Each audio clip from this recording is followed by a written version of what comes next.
I've spent my entire life believing that love meant sacrifice, that family meant everything, that giving was the greatest virtue.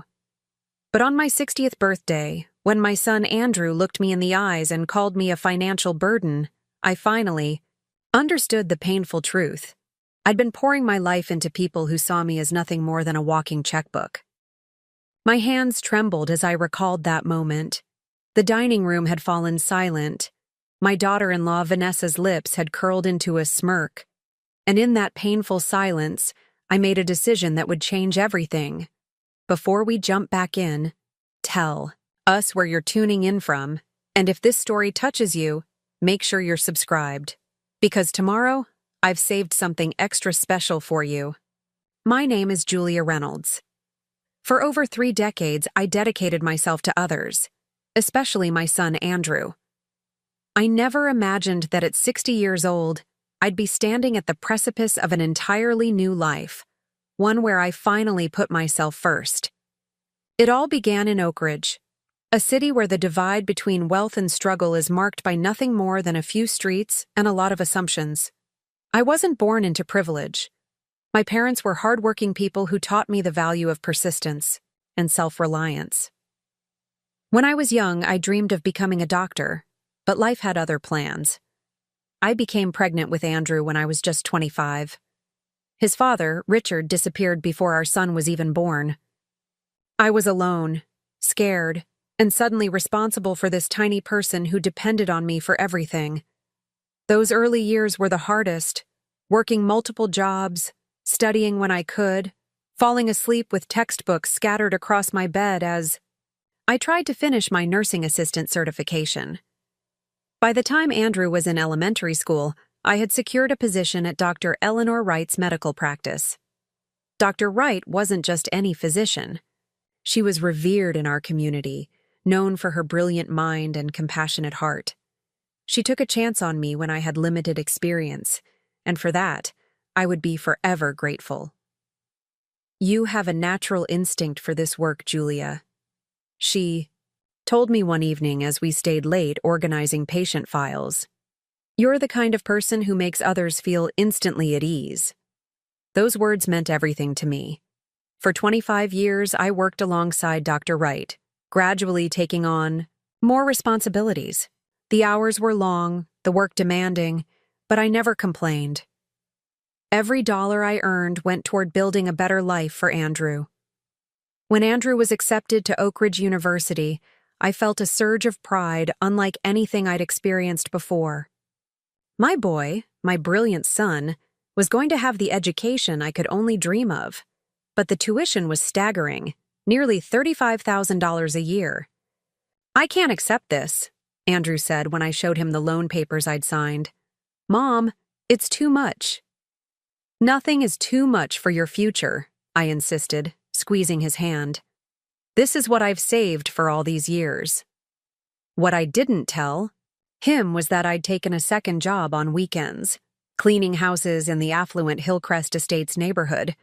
I didn't mention the retirement fund I'd drained or the sleepless nights spent worrying about making the payments.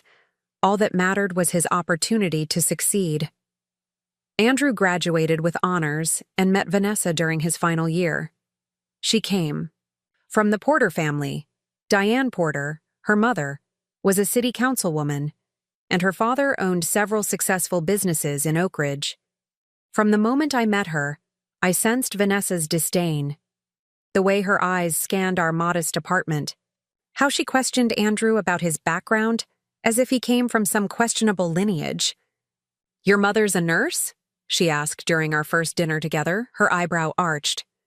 "Actually, I'm a medical assistant," I corrected gently. "Oh." The single syllable carried volumes of judgment. Despite my reservations, Andrew was smitten. They married in an elaborate ceremony at the Porter family estate, a celebration I contributed to by emptying what remained of my savings. Andrew and Vanessa wanted to buy a house in Westbrook, not as upscale as Hillcrest Estates, but respectable enough for Vanessa's standards. The down payment was substantial. "We'll help you, of course," I offered without hesitation. "I've been saving for something important like this." What Andrew and Vanessa didn't know was that the savings I referred to was actually the money I'd set aside for potential medical emergencies. At my age, that wasn't just prudent, it was necessary. But I couldn't bear to see Andrew struggling, especially when Vanessa constantly compared their lifestyle to her wealthy friends. For 5 years, I lived frugally and funneled money to them whenever they needed it. House repairs, a new car when Andrew's broke down, even contributions to Vanessa's business venture that never quite materialized. I never expected repayment. After all, isn't that what mothers do? Sacrifice without conditions? Then Dr. Wright fell ill. The cancer moved swiftly, giving her only months from diagnosis to her final days. I was by her side throughout, not as her employee, but as her friend. In those quiet hospital rooms, we spoke about life, regrets, and the future. "You've given so much to others, Julia," she whispered one evening, her hand gripping mine with surprising strength. "I've watched you pour yourself out for years. Promise me you'll find time to fill your own cup before it's empty." I nodded, tears streaming down my face, not fully understanding the weight her words would soon carry. After Dr. Wright passed, the practice was sold to a large medical group. I was offered a position, but it came with reduced hours and benefits. At 60, my prospects for finding equivalent employment elsewhere were slim. Still, I told myself it would be enough. It had to be. The real shock came 3 weeks after Dr. Wright's funeral. Her attorney contacted me, requesting a private meeting at his office. Confused and somewhat anxious, I arrived 15 minutes early, dressed in my most professional outfit, a navy blazer I'd bought secondhand years ago. "Ms. Reynolds," the attorney began, "Dr. Wright thought of you not just as an employee, but as a dear friend and confidant." He slid a document across the desk. I stared at it, uncomprehending for several moments before the figures began to register. Dr. Wright had left me $5 million, along with her personal residence in Silver Lake. "This can't be right," I whispered, my hand trembling as I touched the paper. "There must be some mistake." "No mistake," he assured me. "Eleanor was very specific. She had no immediate family, as you know. She wanted her estate to go to someone who understood the value of both hard work and compassion. She chose you, Julia." I left the attorney's office in a daze, the documents tucked securely in my purse. $5 million, a beautiful home, on Silver Lake. Financial security I had never imagined possible. My first thought wasn't about what I would buy or how my life would change. It was about Andrew and Vanessa. Now I could help them in ways I never could before. Maybe now, finally, I'd earn Vanessa's respect. Maybe now, Andrew wouldn't have to worry about impressing his in-laws. I decided to wait to tell them. The transfer would take some time, and I wanted to surprise them properly. In the meantime, I needed to break the news about my reduced hours at the practice. That weekend, I drove to Andrew and Vanessa's house for dinner, a monthly tradition we'd maintained since they moved in. The house looked different now, through the lens of my newfound security. The mortgage I'd helped them with, the repairs I'd funded, the furniture I'd contributed to, it all represented years of my sacrifice. But I didn't resent it. This was my son's home, and I had helped make it possible. I parked my aging Honda in the driveway, noticing Diane Porter's Mercedes already there. My stomach tightened. Diane had never made any effort to hide her opinion that Andrew had married beneath her daughter's station. Steeling myself, I grabbed the homemade apple pie I'd baked that morning and headed to the door. Vanessa answered, her smile tight and perfunctory. "Julia, you're here. Come in." The house smelled of expensive candles and the catered dinner Vanessa preferred over cooking. Andrew greeted me with a quick kiss on the cheek, already clutching a glass of whatever premium whiskey Diane had likely brought. "Mom, you remember Diane?" he said, gesturing toward his mother-in-law, who was perched on the sofa like she was posing for a magazine spread. Of course, I smiled. It's nice to see you again, Diane. She nodded dismissively. Julia, still driving that old Honda, I see. And there it was, the first jab of the evening, delivered with practiced precision. Dinner was tense, filled with Diane and Vanessa discussing people I didn't know and places I'd never been. Andrew contributed occasionally, always eager to show he belonged in their world.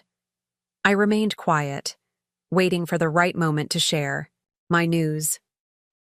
Finally, as Vanessa served coffee, I took a deep breath. Preparing and narrating this story took us a lot of time, so if you are enjoying it, subscribe to our channel. It means a lot to us. Now back to the story. What do you have? A part-time job and a rental apartment. Be sensible. I looked around the table at these people. My son, who I'd raised with nothing but love. His wife, who had never given me a chance. Her mother, who saw me as nothing more than the help. And suddenly, with perfect clarity, I understood that Dr. Wright had been right. I had poured myself out completely for others, and now my cup was empty. But what they didn't know was that it had just been refilled, $5 million worth. I picked up my purse, my movements deliberate. You're right about one thing, Diane. I do need to be sensible about my future. So I'll start by saying goodbye to people who see me as nothing more than a financial resource. Andrew's eyes widened. Mom, what are you talking about? Your family. Am I? I asked quietly. Because family doesn't call each other burdens. Family doesn't plan to ship their mother off to be someone's maid. Family respects the sacrifices made for them. You're overreacting, Vanessa snapped. This is exactly why we worry about your decision-making abilities. I laughed then, a sound so foreign to my own ears that it startled everyone at the table. My decision-making abilities have kept this family afloat for decades. But you're right about one thing. I have made one very bad decision. And what's that? Diane asked coldly. I looked directly at Andrew as I answered. I decided that my worth as a person was tied to how much I could give to people who never appreciated it. With that, I turned and walked out of the dining room, through the front door, and to my car. Behind me, I could hear Andrew calling my name, but I didn't look back. For the first time in 35 years, I was putting myself first. As I drove away from the house I had helped buy, I felt a curious mixture of heartbreak and liberation. The family I had sacrificed everything for had just revealed their true feelings about me. But they had no idea what was waiting for me. A new home, financial security, and the chance to finally live for myself. Dr. Wright's words echoed in my mind. Promise me you'll find time to fill your own cup before it's empty. It wasn't empty anymore, and I intended to keep it that way. I drove through Oak Ridge that night with tears streaming down my face, but they weren't just tears of sorrow. There was anger there too, and beneath it all, a strange sense of freedom I hadn't felt in decades. The weight of expectations, both those placed on me and those I'd placed on myself, had finally lifted. I wasn't anyone's ATM anymore. Wasn't responsible for fulfilling Vanessa's lavish dreams or soothing Andrew's insecurities about his standing with his in-laws. I was just Julia Reynolds, and for the first time in 35 years, that felt like enough. I returned to my small apartment and looked around with fresh eyes. The worn furniture, the faded curtains, the kitchen appliances that had seen better days, all testament to my years of putting others first. My phone buzzed incessantly with texts and calls from Andrew, but I silenced it. Tonight, I needed space to breathe, to think, to plan. Sitting at my modest kitchen table, I spread out the documents from Dr. Wright's attorney. The inheritance wasn't just money. It was opportunity. It was validation. It was Dr. Wright's final way of saying, your life matters too, Julia. I allowed myself to dream, something I hadn't done since before Andrew was born. A home of my own. Travel. Perhaps even returning to school to finish the nursing degree I'd abandoned when pregnancy and single motherhood became my reality. Morning came, and with it, a knock at my door that I'd been expecting. Andrew stood there, his expression a careful blend of concern and frustration. "Mom, what was that about last night? You can't just walk out on a family dinner and then ignore everyone's calls." I stepped aside to let him in, noting how quickly his eyes scanned my apartment, cataloging its shortcomings. "I needed time to think," I said simply. He paced the small living room, running a hand through his hair, a gesture so like his father that it momentarily caught me off guard. "Look, I know what Vanessa and Diane said came out wrong. But they weren't entirely wrong, Mom. We do need to be practical about the future." "I agree," I replied, my voice steadier than I expected. "Which is why I've made a decision about my future." That caught his attention. Andrew stopped pacing and turned to face me, wariness in his eyes. "What kind of decision?" "I'm moving," I told him. "I've realized that this apartment doesn't suit my needs anymore." Relief washed over his face. "That's what I was coming to talk to you about. Diane's friend Patricia really does need someone, and the living situation would be much nicer than this place. You'd have your own suite in the guest house and—" "I'm not moving in with Patricia," I interrupted. "I'm buying my own place." Andrew blinked. "Buying? Mom, be serious. With your hours cut and your savings. What savings do you even have left after helping us with the house?"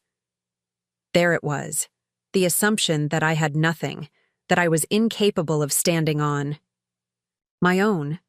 I could have told him then about the inheritance, watched his expression change from dismissive to calculating. But something held me back. I wanted to see who my son really was, without the incentive of my newfound wealth. "I have enough," I said simply. "I've worked hard my entire adult life, Andrew. Did you really think I had nothing set aside for myself?" He had the grace to look embarrassed, but only briefly. "No one's saying you haven't worked hard, Mom. But let's be realistic.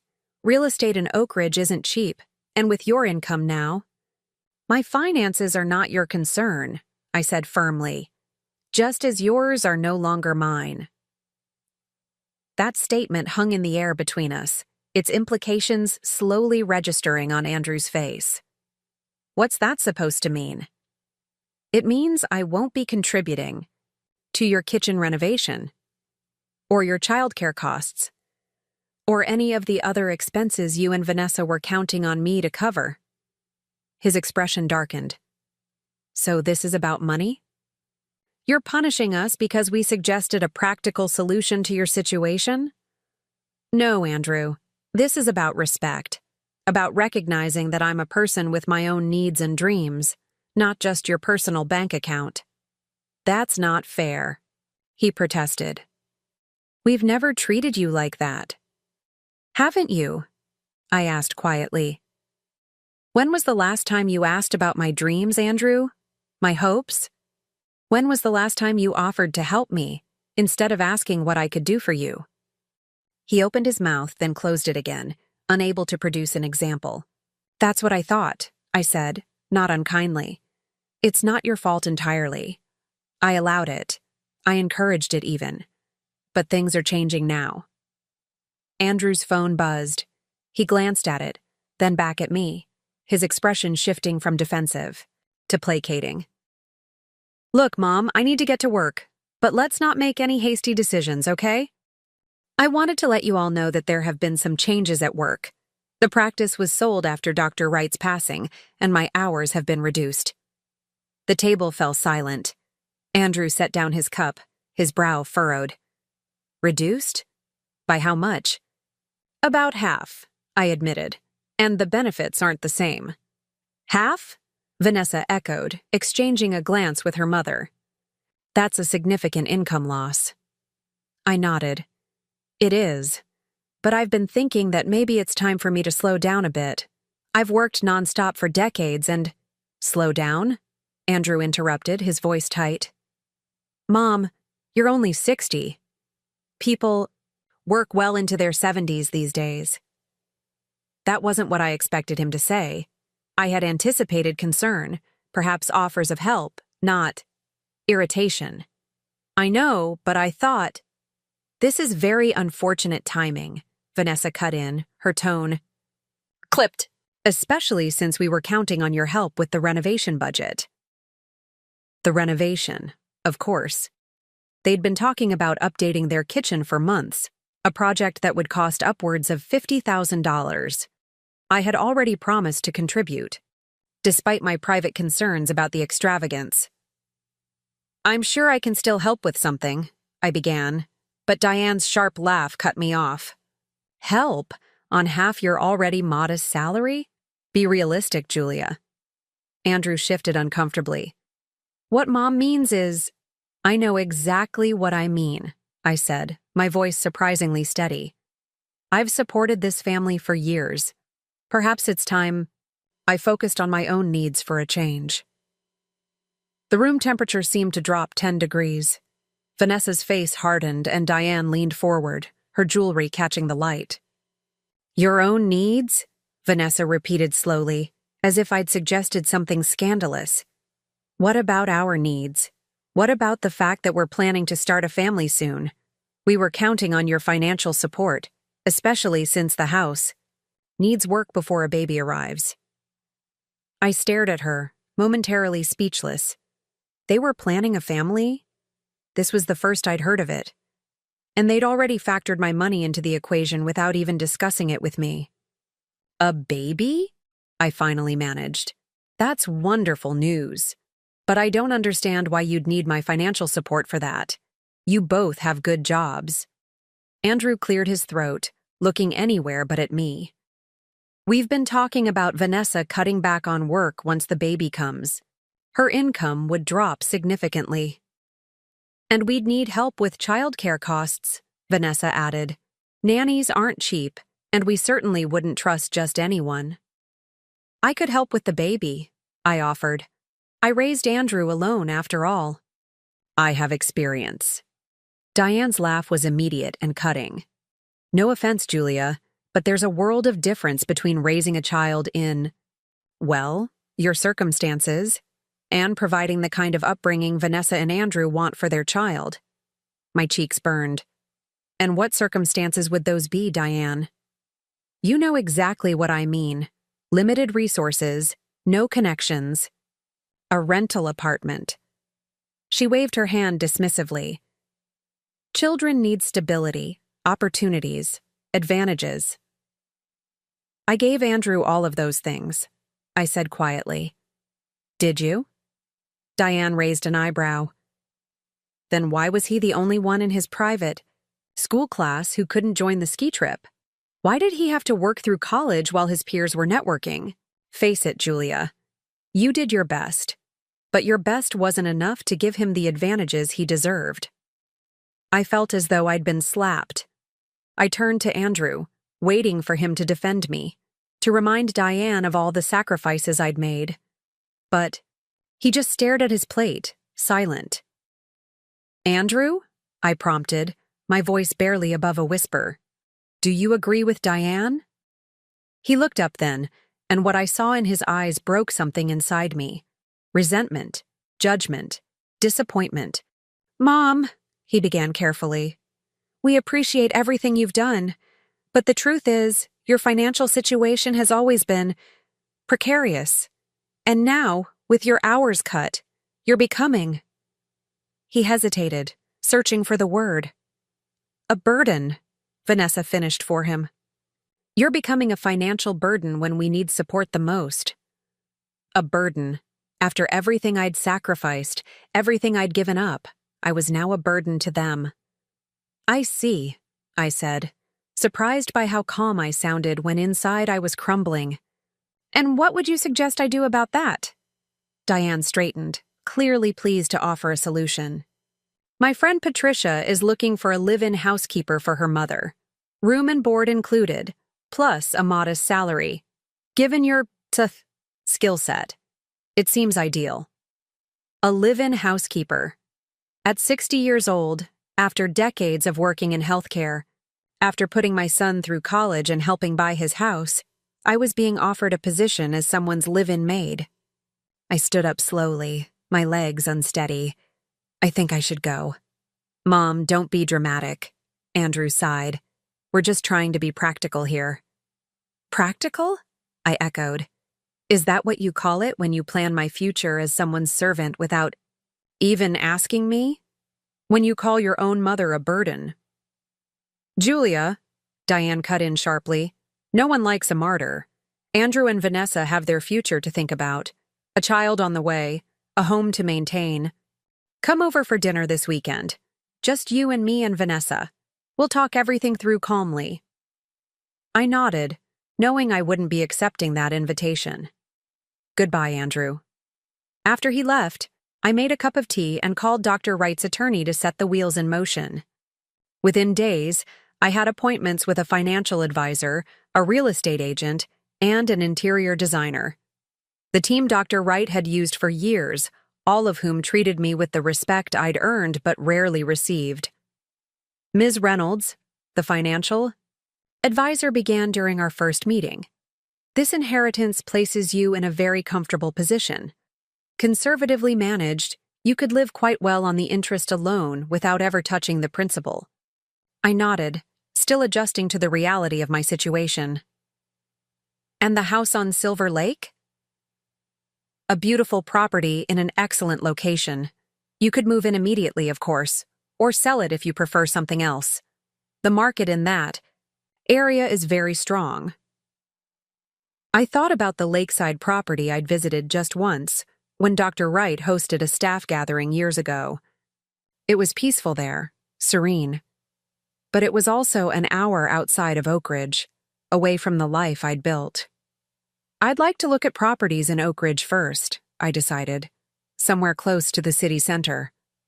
The real estate agent, a woman named Meredith who exuded efficient warmth, showed me listings in neighborhoods I'd only ever driven through, never imagining I might one day live there.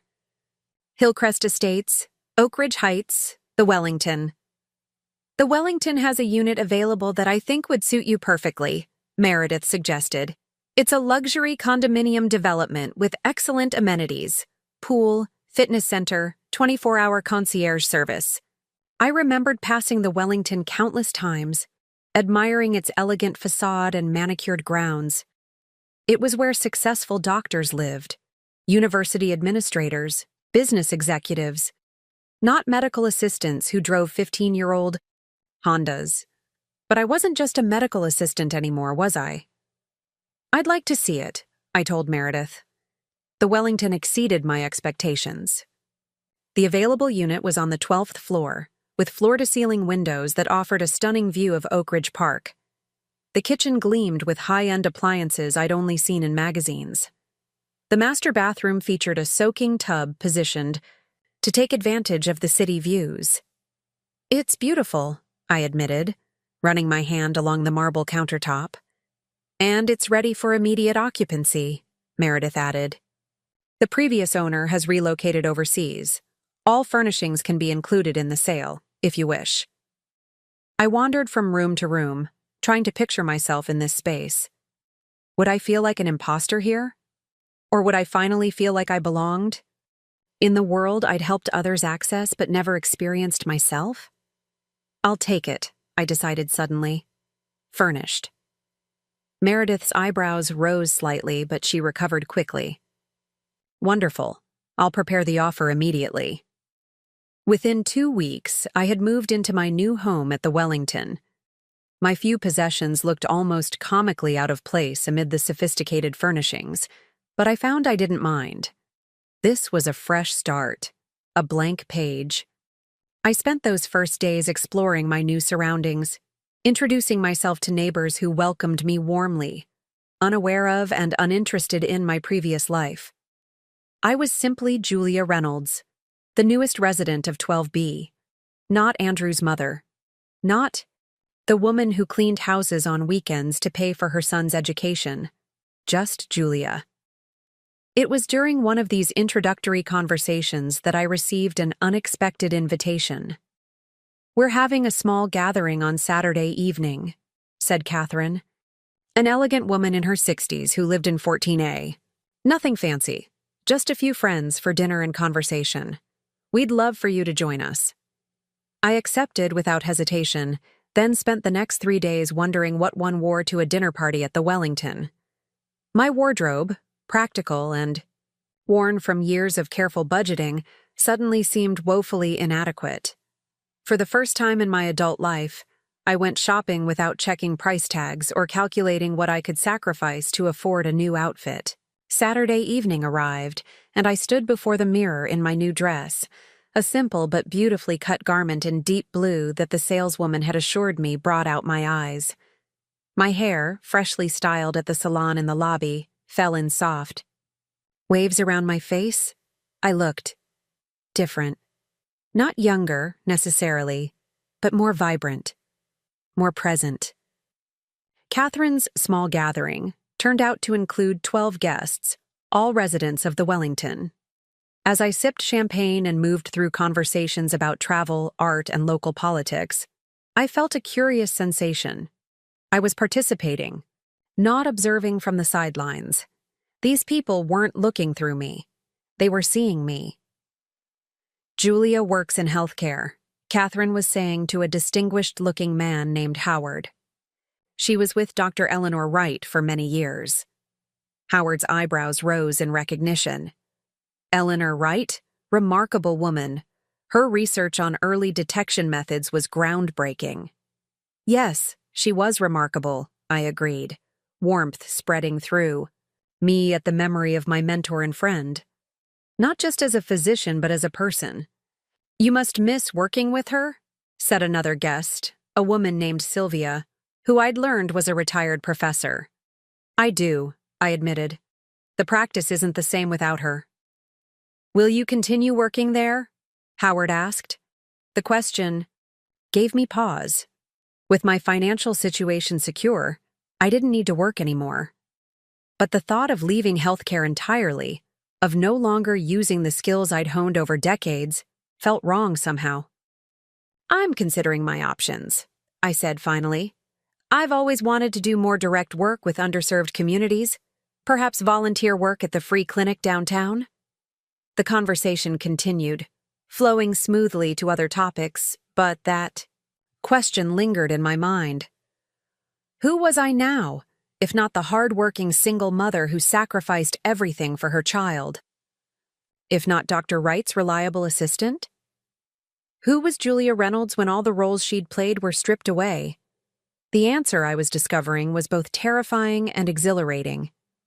Weeks passed, and I settled into my new life with growing confidence. I volunteered 3 days a week at the Oak Ridge Community Clinic, using my medical knowledge to help those who couldn't afford private care. I joined a book club that met in the Wellington's elegant library. I even took a painting class at the community center, tapping into a creative side I'd never had time to explore. I had almost forgotten about the dinner at Andrew and Vanessa's when the invitation arrived, a formal card in heavy cream stock, as if we were distant acquaintances rather than family. We request the pleasure of your company, it read, for dinner on Saturday, May 15th at 7 o'clock. I stared at the card, noting the careful penmanship that was clearly Vanessa's.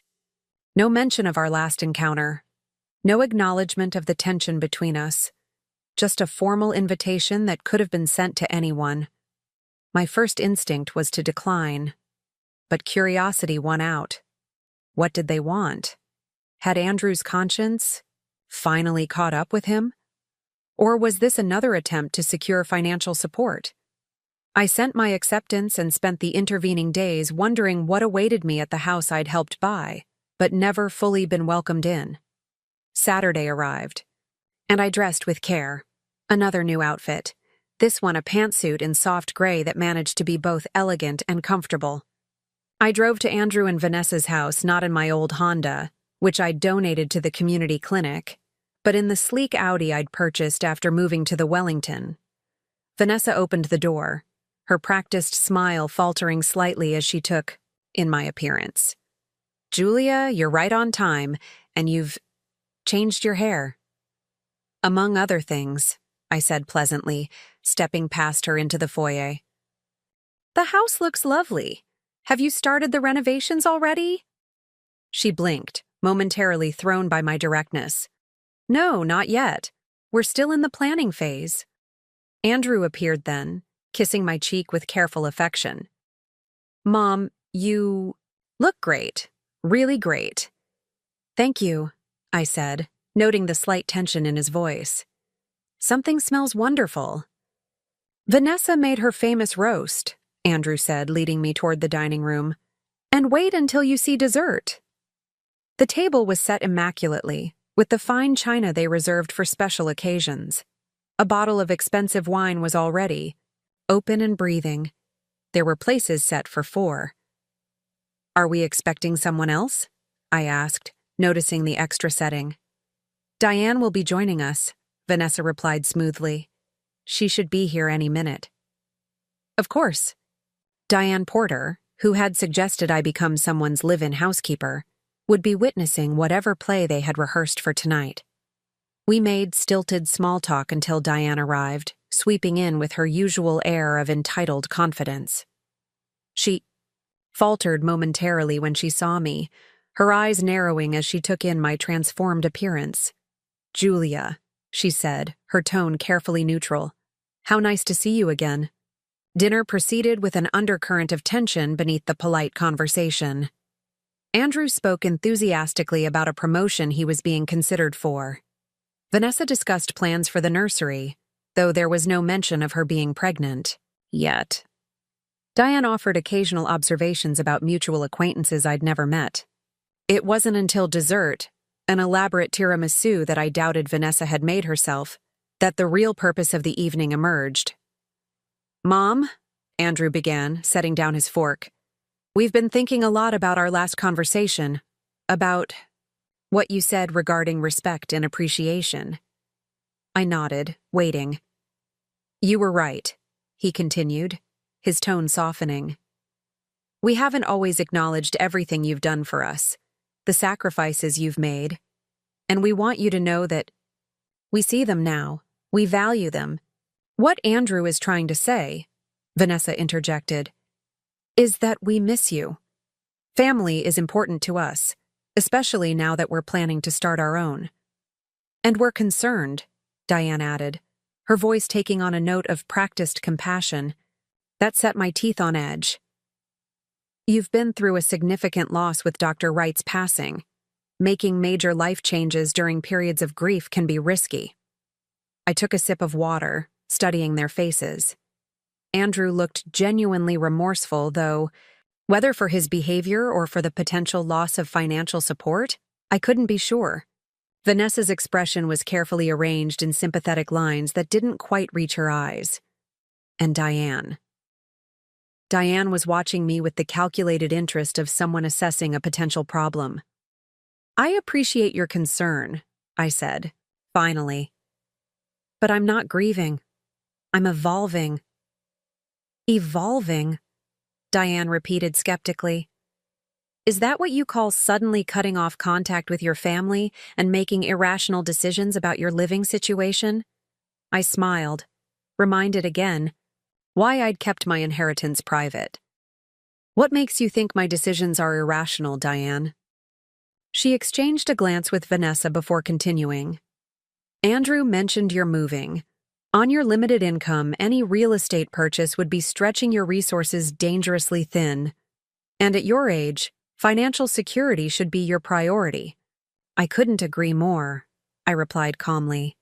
Financial security is precisely what I've been focusing on. Then why not consider the position with Patricia? Diane pressed. It would provide stability, housing, and income while allowing you to build your savings again. The presumption, the sheer audacity of her continued insistence that I should become someone's servant, sent a flare of anger through me. But I contained it, keeping my expression pleasant. I've already secured housing, I told them. And as for income, I've decided to focus on volunteer work that fulfills me personally rather than financially. Andrew leaned forward, concern etching his features. Mom, That sounds nice in theory, but how will you support yourself? Rent in Oak Ridge isn't cheap, and with your reduced hours at the practice. I'm not renting, I said simply. I've purchased a condominium. Silence fell over the table. Andrew and Vanessa exchanged bewildered glances while Diane's eyes narrowed suspiciously. Purchased? Andrew repeated. How? Where? I took another bite of tiramisu, savoring the moment perhaps more than I should have. At the Wellington. I moved in 3 weeks ago. The reaction was immediate and gratifying. Vanessa's fork clattered against her plate. Andrew's mouth fell open. And Diane, composed, controlled Diane, couldn't hide her shock. The Wellington? Vanessa sputtered. That's impossible. Units there start at over $1 million. 1.3 for mine, I confirmed. But it was worth every penny. The views alone are spectacular. This doesn't make any sense, Andrew said, his voice rising. Mom, where did you get that kind of money? I set down my napkin and looked directly at my son. Does it matter? Isn't the important thing that I'm secure and happy? Of course it matters, Vanessa interjected. People don't suddenly have millions of dollars to spend on luxury condos without explanation. Actually, I've found that they do, I countered. No one at the Wellington has asked me to justify my presence there. They simply accept that I belong. Diane leaned forward, her eyes cold and calculating. Julia, if you've done something illegal or foolish— Like what, Diane? I asked, my tone hardening for the first time. What exactly are you implying? She backtracked quickly. Nothing specific, but sudden wealth often comes with complications. Legal entanglements, tax implications. How thoughtful of you to be concerned about my tax situation, I said dryly. Rest assured, everything is in order. Andrew still looked shell-shocked. But Mom, seriously, where did the money come from? Did you win the lottery or something? I considered telling them then about Dr. Wright's inheritance, about how someone had valued me enough to entrust me with her legacy. But something held me back. The naked calculation in Vanessa's eyes. The way Diane was already reconsidering me, as if mentally moving me to a different category in her social hierarchy. Let's just say that a lifetime of hard work has finally paid off, I said instead. Now the tiramisu is delicious, but I should be going. I have plans this evening. Plans? Andrew echoed weakly. With who? Friends, I replied, standing. Thank you for dinner. It was illuminating. I left them sitting there, stunned and confused, and drove back to the Wellington with a mixture of emotions I couldn't quite name. Satisfaction, certainly. A touch of vindication. But also sadness for what had been revealed, that my own son knew me so little, valued me so conditionally, that he couldn't conceive of my success without questioning its legitimacy. The next morning, my phone rang early. It was Andrew. Mom, we need to talk, he said without preamble. Can I come over? I want to see this place at the Wellington. I hesitated, then agreed. An hour later, Andrew stood in my foyer, his eyes widening as he took in the spacious, elegantly appointed condominium that was now my home. This is incredible, he admitted, moving from room to room. How did you afford this? And the furniture, it looks brand new. It came furnished, I explained, watching him catalog each expensive item with growing bewilderment. He stopped by the windows, staring out at the panoramic view of Oak Ridge Park. Mom, please, what's going on? Where did all this money come from? I joined him at the window, considering how much to reveal. Dr. Wright left me something in her will. Andrew turned to me, his expression clearing. That's it? She left you money? Why didn't you just say so from the beginning? Because it shouldn't matter, I said quietly. The way you and Vanessa and Diane treated me at that dinner, calling me a burden, suggesting I become someone's maid, that had nothing to do with how much money I had. It was about respect, or rather, the lack of it. He had the grace to look ashamed. We were worried about you, that's all. With your hours cut, your age. My age, I repeated. I'm 60, Andrew, not 90. I'm healthy, capable, and now financially secure. I don't need anyone's worry or pity. No, he agreed, his eyes still roving over the luxurious surroundings. You certainly don't. There was an awkward pause, and then he asked the question I'd been waiting for. So, how much did she leave you exactly? And there it was. The shift from concern to calculation, from seeing me as a burden to seeing me as a potential resource. Again. Enough, I said simply. Enough that I never have to worry about money again. Enough that I can live comfortably for the rest of my life. Andrew nodded slowly, processing this information. That's great, Mom. Really great. And, with the baby coming, this is perfect timing. We'll be able to— No, Andrew, I interrupted gently. This isn't we money. This is my money, my life, my future. His face fell, confusion and hurt mingling in his expression. But we're family. You've always said family comes first. Family does come first, I agreed. But family means supporting each other, respecting each other, not just taking and taking until there's nothing left. Is that what you think I've been doing? He asked, his voice rising. Taking from you? Haven't you? I countered. The college tuition, the down payment on your house, the constant financial support. When was the last time you gave instead of received?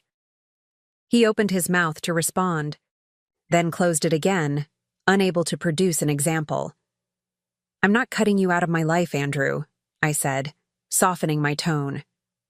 I'm just establishing boundaries. I'll always be your mother. I'll always love you, but I won't be your bank anymore. He stared at me for a long moment, as if seeing me clearly for the first time. You've changed, he said finally. No, I corrected him. I've always been this person. You just never took the time to see me. After Andrew left, I sat on my balcony watching the sunset over Oak Ridge Park, reflecting on our conversation. I hadn't intended to be harsh, but years of suppressed feelings had finally found their voice. And though part of me mourned the idealized, mother-son relationship I'd clung to for so long, a larger part felt liberated by the truth. I was no longer just Andrew's mother, defined by what I could give or do for him. I was Julia Reynolds, a woman with her own dreams, her own value, her own life to live. And for the first time in decades, that life stretched before me not as a series of responsibilities and sacrifices, but as an open road of possibilities. What I didn't realize then was that my conversation with Andrew was just the beginning. News travels fast in small circles, and the Porters' social circle was about to discover that the woman they had dismissed for years was now someone to be reckoned with. The whispers began almost immediately. I noticed it first at the Wellington's monthly residence mixer, the curious glances, the subtle shift in conversations when I approached. Catherine, my elegant neighbor who had welcomed me so warmly, pulled me aside with a concerned expression. Julia, dear, I hope you don't mind me mentioning this, but there's been some talk. I sipped my wine, unsurprised. What kind of talk? Well, she hesitated. Rachel Porter has been telling people that your sudden wealth is questionable, that you might have taken advantage of Dr. Wright in some way. Rachel Porter, Vanessa's cousin, and one of Diane's many well-connected nieces. I'd met her only twice, at Andrew and Vanessa's wedding and at a holiday gathering, but she'd made her disdain for me clear both times. I see, I said calmly. And what do you think, Catherine? She waved a hand dismissively. Nonsense, of course. Eleanor Wright was sharp as a tack until the very end. If she left you her estate, she knew exactly what she was doing. She leaned closer, lowering her voice. But you should know that Rachel works at Mason and Ivy now, that new furniture gallery downtown. She's been quite vocal about her suspicions. I thanked Catherine for the warning, but in truth I wasn't particularly concerned. Let Rachel Porter spread her rumors. The documents were ironclad, the inheritance completely legitimate. Besides, I had more important things to focus on than society gossip. Like the Oak Ridge Community Clinic's fundraising gala, where I'd agreed to serve on the planning committee. The clinic provided free health care to those who couldn't afford it, and after years of working in medicine, I was passionate about supporting their mission. Now that I had resources, I could do more than just volunteer my time. I could make a real difference. The planning meetings were held at Harrington's, an upscale restaurant in downtown Oak Ridge that I'd passed countless times but never entered. As I approached the private dining room for our first meeting, I overheard familiar voices. "It just doesn't add up," a woman was saying. She was Eleanor Wright's assistant, not her relative. Why would she leave her millions? Maybe she changed her medication, another voice suggested with a laugh. Or perhaps our humble Julia provided special services we're not aware of. The insinuation was clear, and it made my blood boil. I pushed open the door to find Rachel Porter and two other women huddled together, their conversation halting abruptly when they saw me. "Julia," Rachel said, recovering quickly. "What a surprise. I didn't realize you were on the committee." "I volunteered last week," I replied evenly. "The clinic's work is important to me." Rachel's smile was brittle. "How admirable. Though I must say, your sudden interest in philanthropy is convenient. Nothing establishes social credibility quite like charitable giving, does it?" Before I could respond, Dr. Martin Chen, the clinic's director, joined us. "Ms. Reynolds, so glad you could make it. Your experience in healthcare will be invaluable to our planning." Throughout the meeting, Rachel and her friends made subtle digs at my qualifications, my background, my right to be in that room.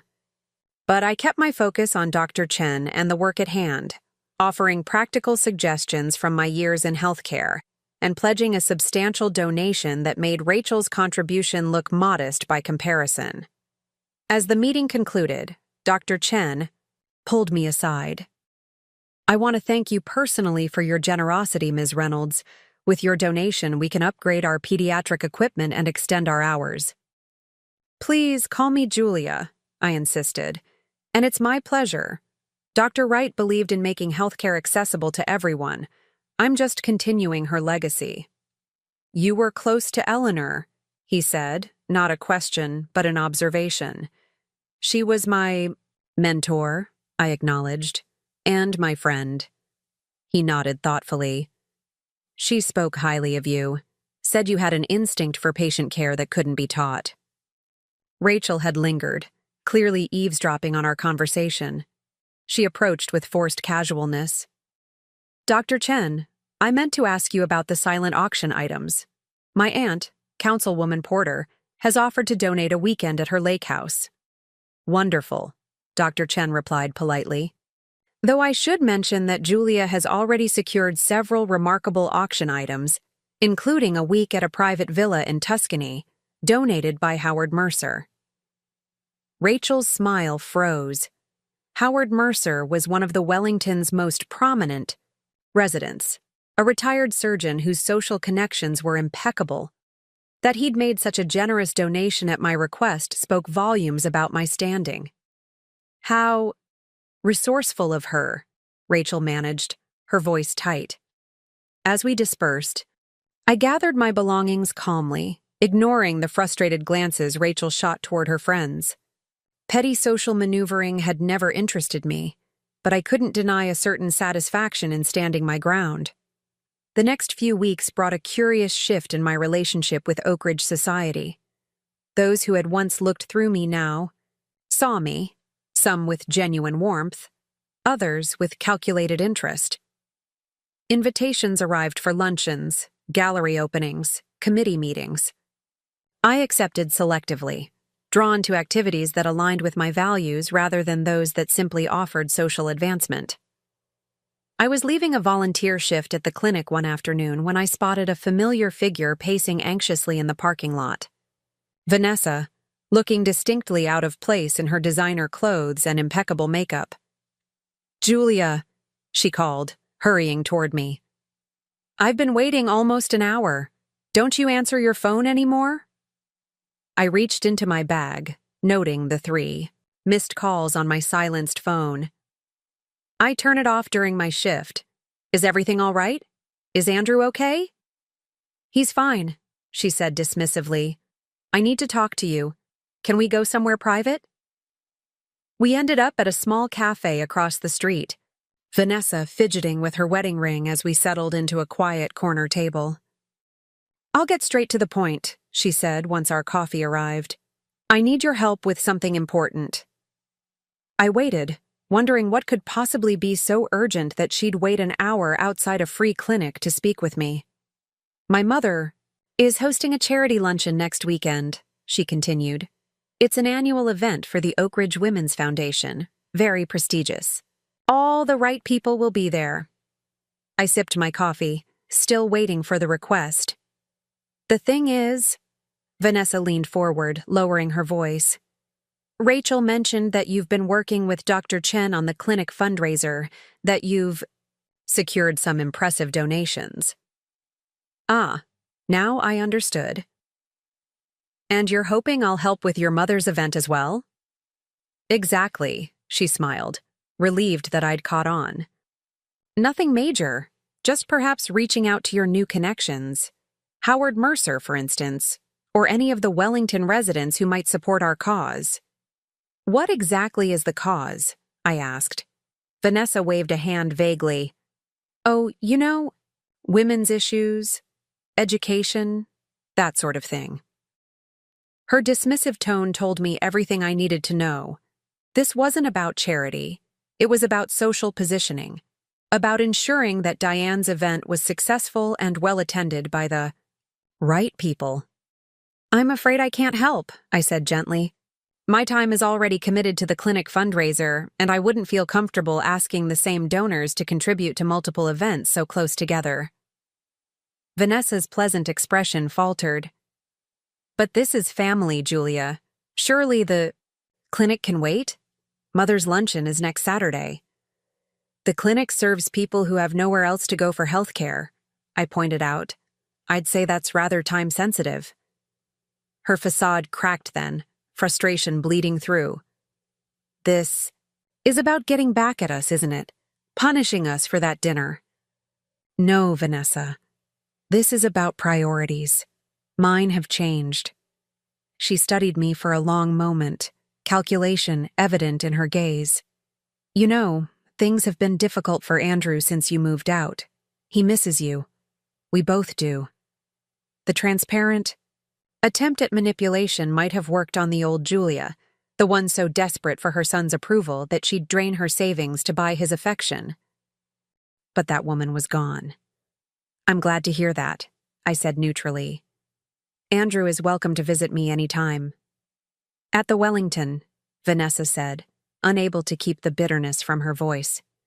"In your $1 million condo that you somehow acquired through your medical assistant salary."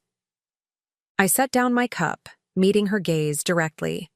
"If you have questions about my finances, Vanessa, you're welcome to ask them directly instead of having—" Rachel spread rumors around town.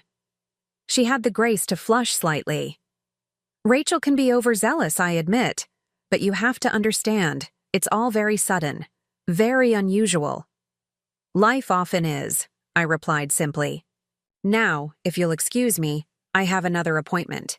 I left Vanessa sitting there, her coffee untouched, her mission unsuccessful. As I walked to my car, I felt lighter somehow, as if each interaction where I stood my ground added to my sense of self-worth. The clinic fundraiser was scheduled for the weekend after Diane's luncheon, and despite my refusal to help, invitations to both events sat side by side on my countertop. I had no intention of attending Diane's function, But curiosity got the better of me when Catherine mentioned she'd be going. "Will you be there, Julia?" she asked as we shared morning coffee on her balcony. "I understand Councilwoman Porter throws quite the elegant affair." "I've been invited," I admitted, "though I'm not sure I'll attend." Catherine's eyes twinkled knowingly. "Might be entertaining. Word has it that Rachel's been reassigned at Mason and Ivy after some unpleasantness with a client." My interest piqued despite myself. "What kind of unpleasantness?"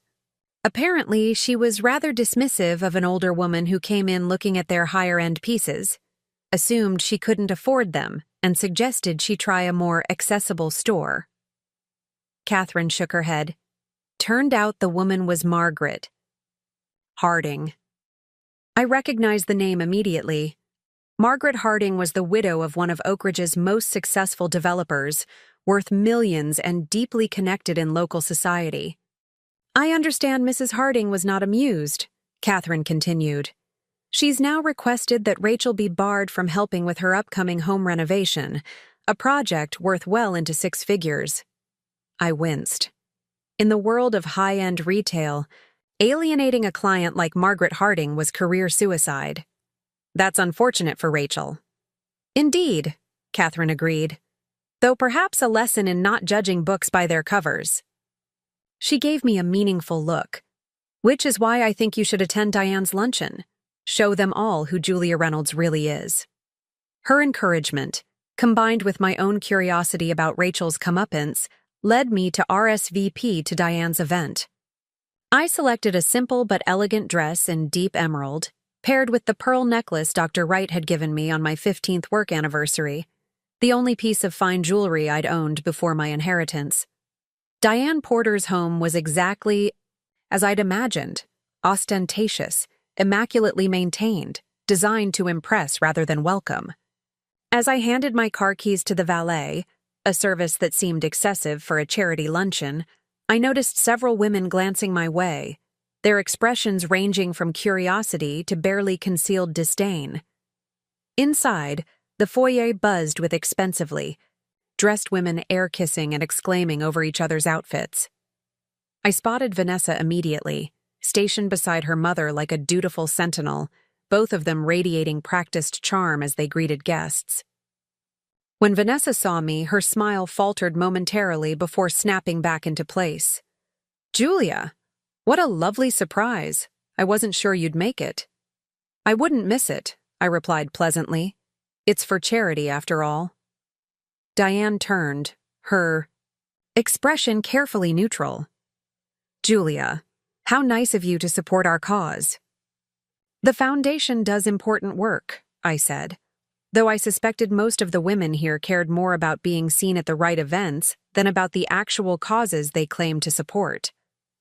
"Yes, well," Diane gestured vaguely. "Please, help yourself. To champagne. The luncheon will begin shortly."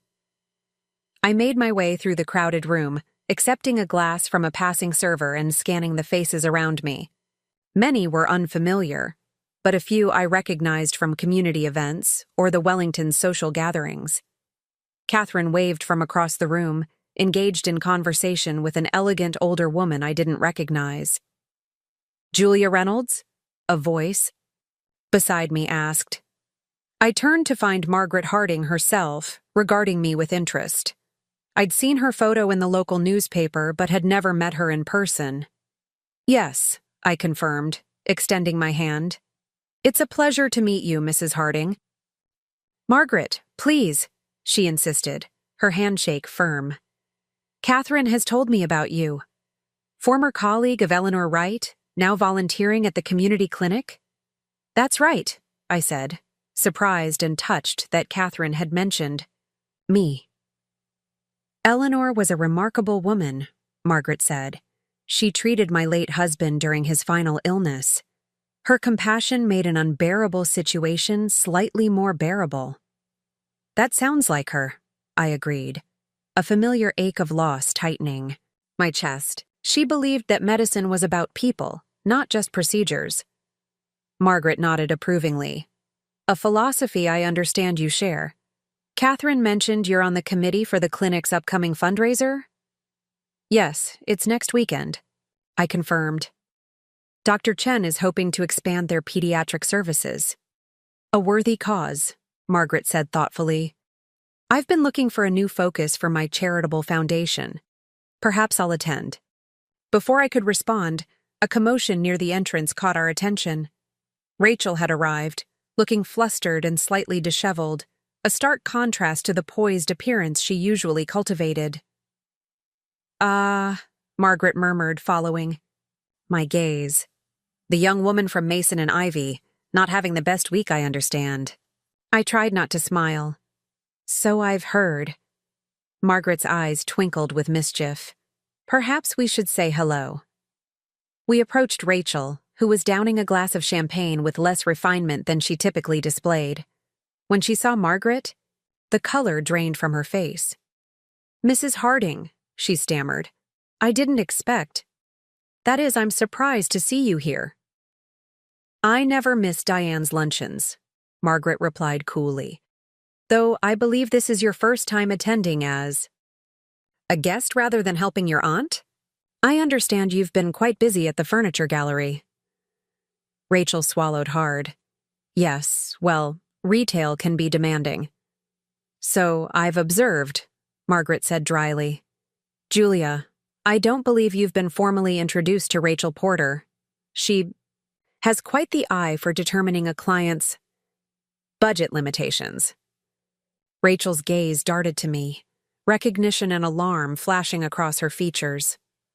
We've met, she said stiffly, at the clinic committee meeting. I smiled pleasantly. Rachel has been very vocal about her opinions on my involvement with the clinic. Margaret raised an eyebrow. Has she indeed? How interesting. I find volunteer work reveals a person's true character, don't you? Rachel squirmed visibly, caught between two women she'd underestimated. If you'll excuse me, she muttered, I should find my aunt. As she retreated, Margaret chuckled softly. Youth, so quick to judge, so slow to learn. Speaking of learning, I said, seizing the moment, I'd be happy to tell you more about the clinic's work if you're genuinely interested. I am, she assured me. But first, tell me more about yourself, Julia Reynolds. I suspect there's an interesting story there. We found a quiet corner and spoke easily, discovering shared values and similar perspectives despite our different backgrounds.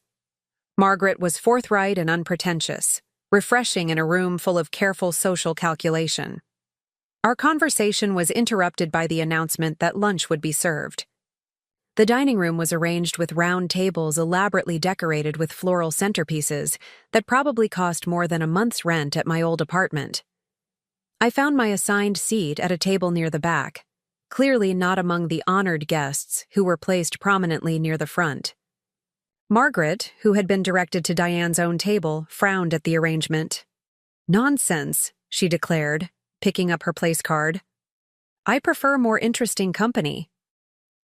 To the visible shock of Diane and several other women, Margaret Harding, the wealthiest widow in Oak Ridge and a social force to be reckoned with, relocated herself to my table at the back of the room. Within moments, several other women who had been hovering uncertainly nearby quickly claimed the remaining seats at our table, eager to be associated with Margaret. From across the room, I could see Diane's tight smile and Vanessa's open dismay. Rachel, assigned to a middle table, looked as though she'd swallowed something bitter. Throughout lunch, Margaret engaged me in conversation about the clinic, healthcare access, and Dr. Wright's legacy. The other women at our table listened attentively, occasionally offering their own thoughts or questions. By dessert, what had clearly been intended as a social snub, my placement at a back table, had transformed into the most desirable seating in the room. When Diane rose to give her speech about the Women's Foundation, her gaze kept drifting to our table, her composure slightly rattled by the unexpected social realignment. She spoke about empowering women, supporting education, and lifting each other up, all while having deliberately positioned me as an outsider. As the event concluded, Margaret touched my arm. "I've made my decision. I'd like to be a major sponsor for your clinic fundraiser. Can you connect me with Dr. Chen?" "Of course," I said, genuinely moved by her support. "He'll be thrilled." "Excellent. And Julia?" she added, her voice lowering confidentially. "I hope you'll consider joining the board of my foundation. We need people with your practical experience and genuine compassion." It was an incredible opportunity, one that would place me in a position to meaningfully influence charitable giving throughout Oak Ridge. "I'd be honored," I told her sincerely. As we made our way toward the exit, Diane intercepted us, her social mask firmly in place. "Margaret, darling, leaving." "So soon? I was hoping we'd have a chance to discuss the summer benefit." "Another time, perhaps," Margaret replied pleasantly but firmly. "Julia and I have business to discuss regarding the community clinic." Diane's gaze flicked to me, reassessment evident in her expression.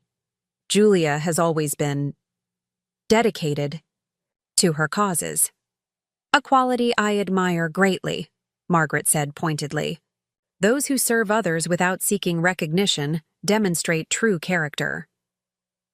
It was a subtle rebuke of the performative philanthropy that characterized events like today's luncheon, and Diane wasn't oblivious to the implication. Her smile tightened, but she maintained her composure. "Julia," she said, with more warmth than she'd ever shown me. "We must catch up soon. Perhaps you could join us for dinner next week. Andrew would love to see you." The blatant social climbing would have been comical if it weren't so transparent. "I'll check my calendar," I replied non-committally. "It's rather full these days." As Margaret and I departed, leaving Diane standing in her foyer with a fixed smile, I felt an unfamiliar sensation. Not satisfaction exactly, but a calm sense of justice. I had not sought vengeance or retribution. I had simply refused to be diminished any longer. In the parking lot, Margaret laughed softly. "You handled that beautifully, Julia. Diane Porter has been the self-appointed social gatekeeper of Oak Ridge for too long. It's refreshing to see someone who values substance over status." We exchanged contact information, and as I drove away, I reflected on the unexpected turns my life had taken. 6 months ago, I would have been in the kitchen helping to serve at an event like today's, not attending as a guest. I certainly wouldn't have been forging a friendship with Margaret Harding or being invited to join a charitable foundation board. The clinic fundraiser the following weekend was a tremendous success, largely due to Margaret's generous donation and the social cachet her involvement brought to the event. Society figures who had initially declined their invitations suddenly found room in their calendars, once word spread that Margaret Harding was not only attending, but had taken a personal interest in the cause. Dr. Chen was overwhelmed by the response. "Julia, I don't know how to thank you," he told me as we watched the silent auction tables crowded with eager bidders. "This will fund our pediatric expansion, and then some." "Don't thank me," I said honestly. "Thank Margaret. She's the one who brought half of Oak Ridge with her." "But you're the one who brought Margaret," he pointed out. "And more importantly, you're the one who cares about what we do here, not just who attends our events." His words stayed with me throughout the evening as I observed the curious social dynamics at play. Diane and Vanessa had arrived, impeccably dressed, and clearly determined to position themselves prominently. Rachel was noticeably absent. "Reassigned to inventory management," Catherine had whispered to me with poorly concealed amusement. Andrew had come too, hovering awkwardly at the periphery of various conversations, looking uncomfortable in his formal attire. Eventually, he made his way to where I stood greeting guests. "Mom," he said, his voice slightly strained. "This is quite an event. Dr. Chen and the committee worked hard to make it special," I replied. "I'm glad you could come. Is everything all right? You seem tense." He glanced around, lowering his voice. I don't understand what's happening. Suddenly you're Friends with Margaret Harding? You're on the board of her foundation? Vanessa says her mother has been trying to secure that position for years. Life takes unexpected turns, I said simply. Margaret and I discovered we have shared values. Andrew ran a hand through his hair, that familiar gesture that reminded me of his father. It's just weird, okay? A few months ago, you were working as a medical assistant, and now you're living at the Wellington and socializing with the wealthiest people in town. Does my success make you uncomfortable, Andrew? He flinched slightly. That's not fair. I'm happy for you, really. It's just sudden. For you, perhaps, I acknowledged. But I've been the same person all along.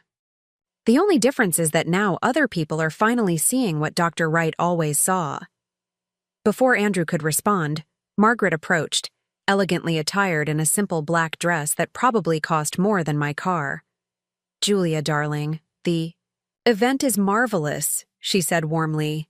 Dr. Chen tells me we've already exceeded the fundraising goal, and the silent auction isn't even closed yet.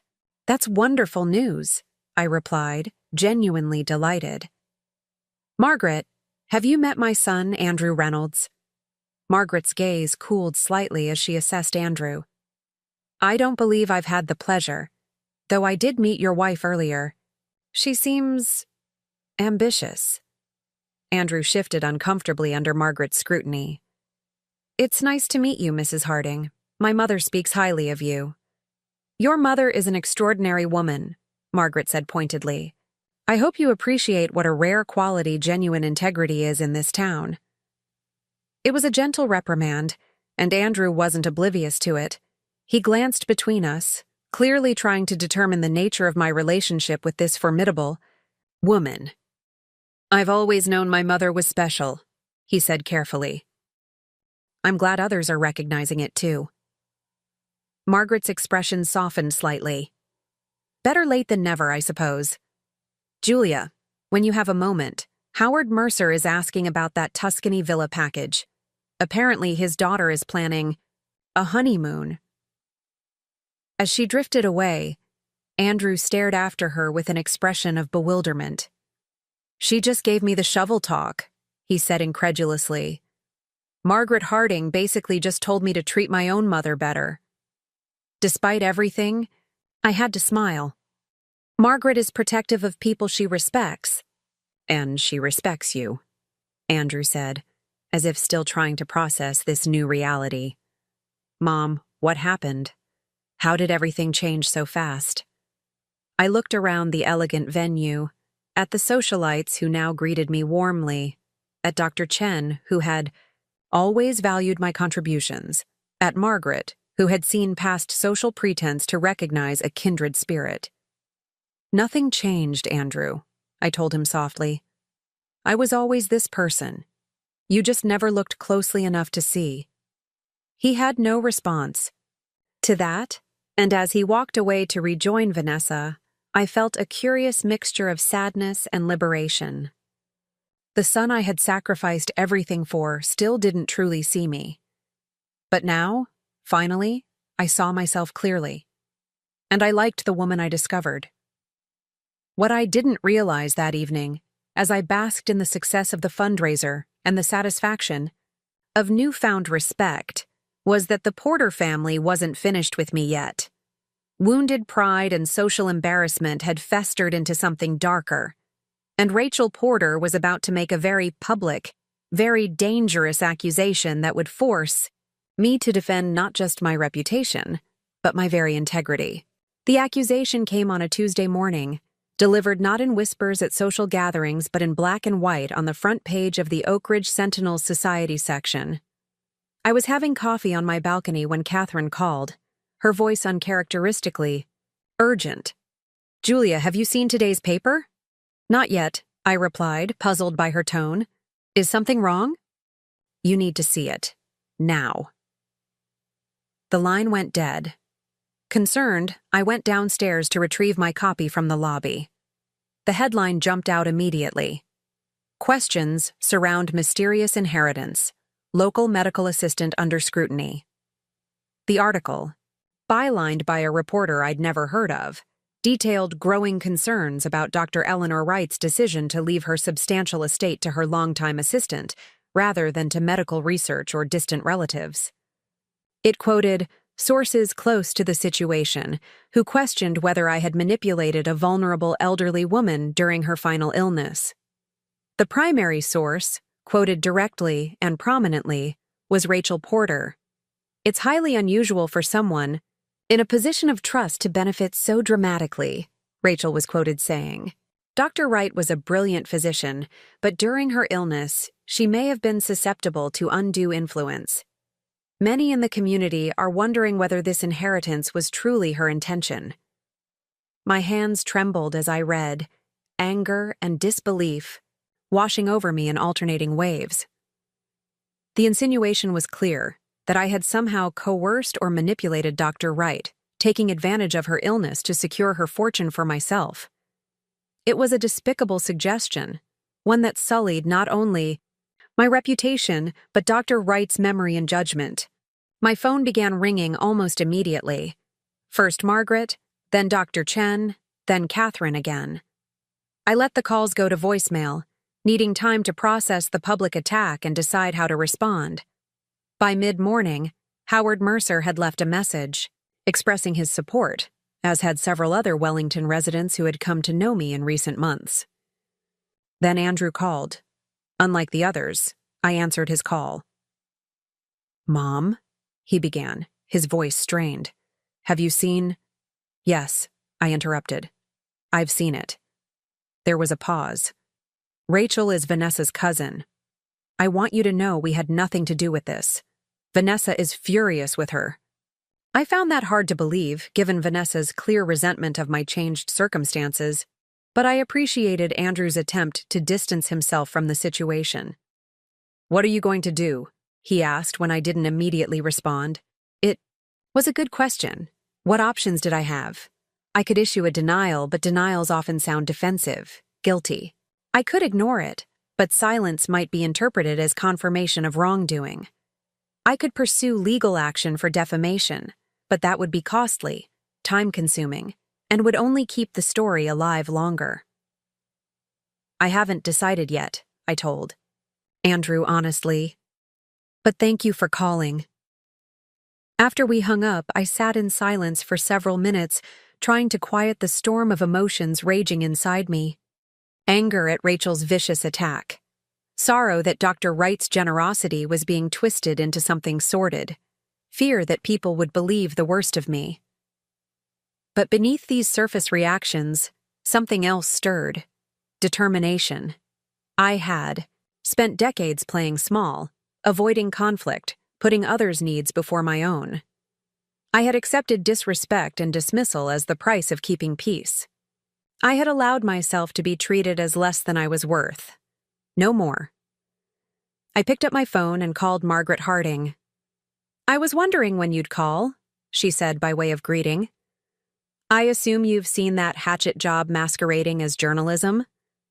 "I have," I confirmed, "and I need your advice." Margaret was silent for a moment. "Well, you have several options, none of them perfect. You could sue for defamation, though that's a lengthy process. You could issue a statement refuting the claims. You could ignore it and hope it blows over." "None of those feel right," I admitted. "I don't want to just defend myself. I want to reclaim the narrative." "Good," Margaret said, satisfaction evident in her voice. "That's exactly the right approach. Tell me, do you know Eliza Montgomery?" The name was vaguely familiar. The name sounds familiar, but I can't place it.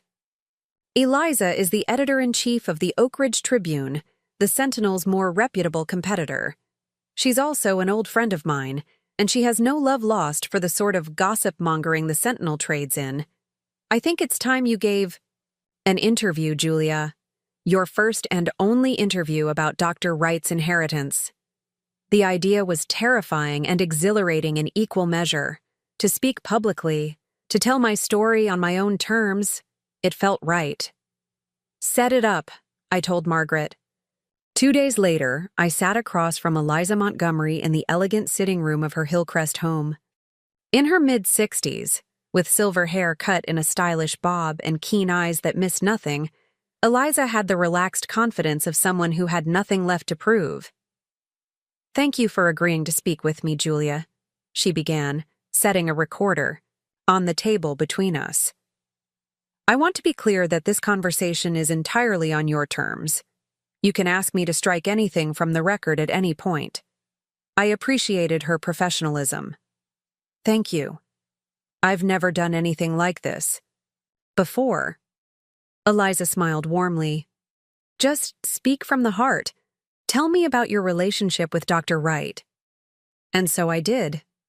I told her about my first day working for Eleanor Wright, how nervous I'd been, how kind she'd been. I described our 25-year professional relationship that had evolved into a deep friendship. I shared stories of Eleanor's remarkable compassion with patients, her wry humor, her uncompromising dedication to medical excellence. She was more than my employer, I explained. She was my mentor.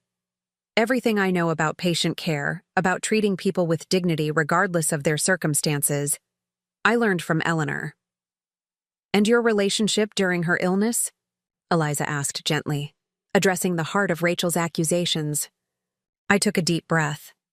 When Eleanor was diagnosed, she asked me to coordinate her care. Not as her employee, but as the person she trusted most. I arranged her appointments, managed her medications, and toward the end, I was with her day and night. Not because she paid me to be there, but because I couldn't imagine being anywhere else. "That must have been incredibly difficult," Eliza observed. "It was," I acknowledged, tears threatening despite my best efforts.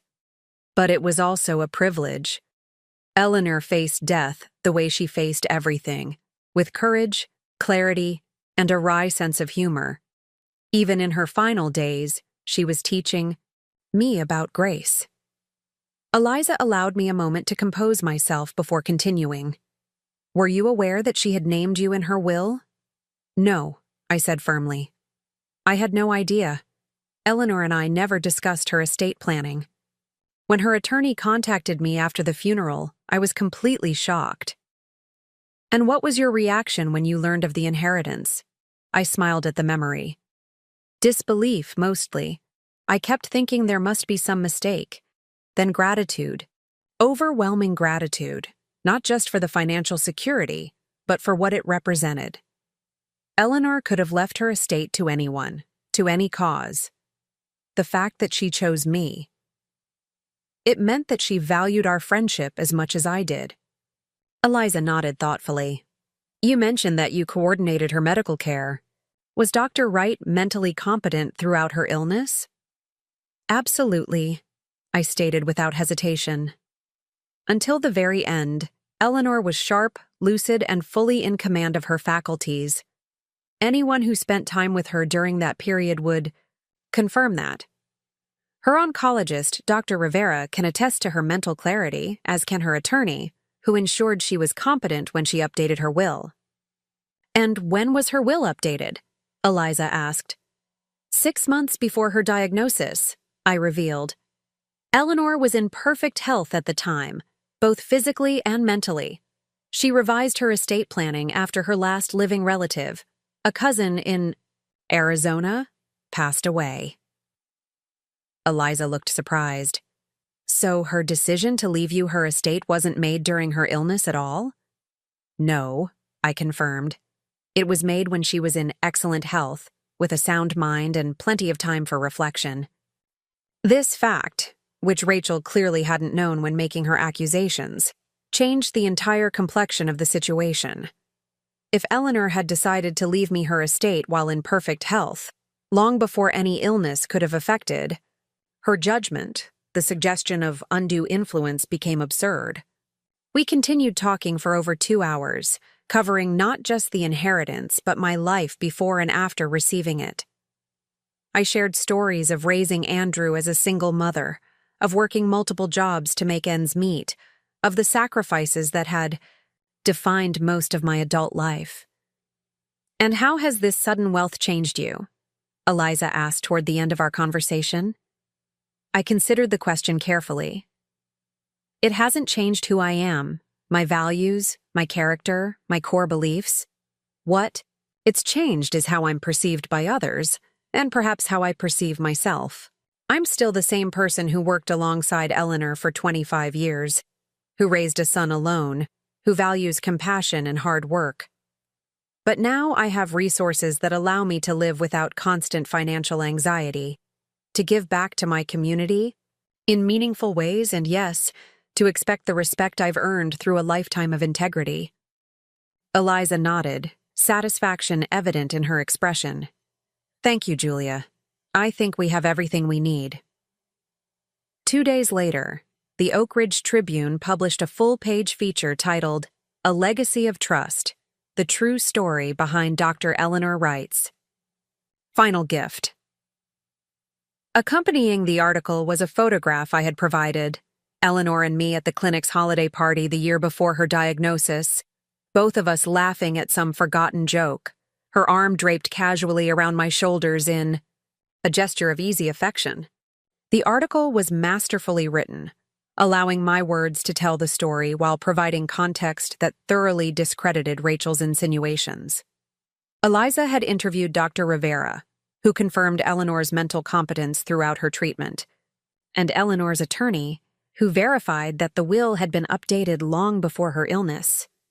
She even included a quote from Howard Mercer, who had been Eleanor's friend for decades and who stated unequivocally that Eleanor Wright was one of the sharpest minds I've ever known, and her choice to leave her estate to Julia Reynolds reflects both her excellent judgment and Julia's exceptional character. The response was immediate and overwhelmingly positive. By mid-morning, my phone was filled with messages of support from friends, former colleagues, and even acquaintances who had read the article and been moved by the story of my friendship with Eleanor. Dr. Chen called to say that clinic donations had spiked, with several contributors specifically mentioning my interview as their inspiration.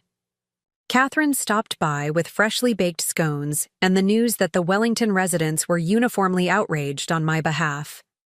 Howard is considering canceling his family's decades-long subscription to the Sentinel, she reported with evident satisfaction. And he's not the only one. Even Andrew called, his voice tight with what sounded like a mixture of embarrassment and pride. Mom, that article was... It was really something. I had no idea you and Dr. Wright were so close. There's a lot you don't know about me, Andrew, I said gently. Maybe it's time to change that. The only person I didn't hear from was Rachel Porter, but I didn't need to wait long for her reaction. That evening, I attended a chamber music concert at the Oak Ridge Cultural Center, an event I had purchased tickets for weeks earlier, before Rachel's article had appeared. As I made my way to my seat in the auditorium, I was aware of eyes following me, of whispered conversations that paused as I passed. But unlike previous social events where such attention had made me uncomfortable, I held my head high, meeting gazes directly and offering polite smiles to those who caught my eye. During intermission, I made my way to the lobby for a glass of wine. The space was crowded with Oak Ridge's cultural elite, many of whom now nodded to me in recognition or offered words of greeting. I was engaged in conversation with one of Dr. Wright's former colleagues when a commotion near the entrance drew my attention. Rachel Porter had arrived, accompanied by Diane and several other women from their social circle. They moved through the crowd with the practiced ease of those accustomed to deference, but tonight, something was different. Conversations quieted as they passed. Gazes cooled. The usual fawning welcome was noticeably absent. I remained where I was, sipping my wine calmly as Rachel scanned the lobby, her expression growing increasingly uncertain as she registered the chilly reception. Then her eyes found mine, and for a brief moment, naked panic flashed across her features. I didn't approach her. I didn't need to. The social current had shifted, and everyone in that lobby knew it. Rachel's attempt to destroy my reputation had backfired spectacularly, damaging her own standing instead. It was Margaret who approached me, elegant in black as always, her eyes sparkling with satisfaction as she surveyed the scene. "Well done, Julia," she murmured. "You've handled this with remarkable grace." "Thank you for your guidance," I replied. "I couldn't have done it without you." She waved away my gratitude. "Nonsense. All I did was make an introduction. You did the hard part. You told your truth. And you did it with dignity. That's rarer than you might think." At that moment, an usher announced that the concert would be resuming shortly. As the crowd began to move back toward the auditorium, Margaret touched my arm lightly. "Join me for the second half? My companion canceled at the last minute, and I find I'd enjoy your company." Her invitation, extended publicly in a crowded lobby, was more than just a friendly gesture. It was a deliberate social statement. Margaret Harding, whose family had helped build Oak Ridge, was aligning herself firmly with me in front of the entire community. I accepted with a smile, aware that Rachel and Diane were watching this exchange with barely concealed dismay. As Margaret and I made our way to her private box, significantly better seats than the ones I had purchased, I caught sight of Rachel being cornered by an older woman whose expression suggested the conversation would not be pleasant. "Is that Eliza Montgomery?" I asked Margaret quietly as we took our seats. Margaret's smile was cat-like in its satisfaction.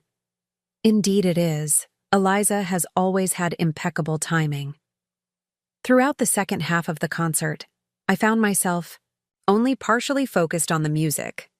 My mind kept returning to the remarkable turn my life had taken, from invisible to influential, from dismissed to respected, from powerless to empowered. And all because of Eleanor's belief in me and my own decision to finally stand in my worth.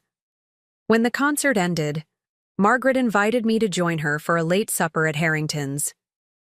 "We should celebrate your triumphant handling of this unfortunate situation," she insisted.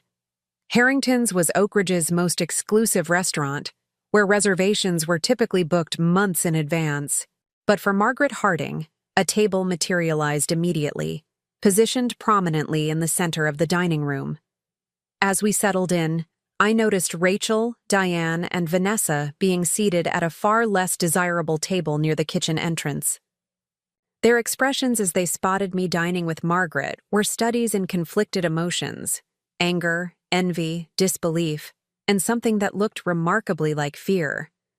"Don't concern yourself with them," Margaret advised, following my gaze. "They've made their choices, and now they're living with the consequences."